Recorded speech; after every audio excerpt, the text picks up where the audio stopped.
In this video, I'll show you how to add a voiceover in Canva using a phone.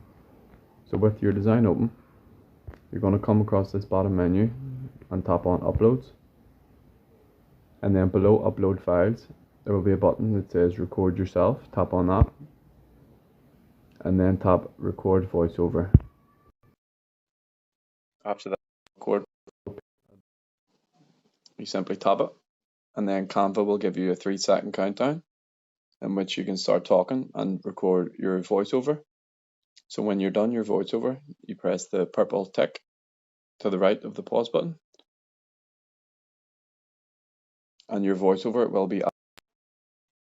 You can drag it across at the bottom using the slider, and you can also adjust the volume of it too in here.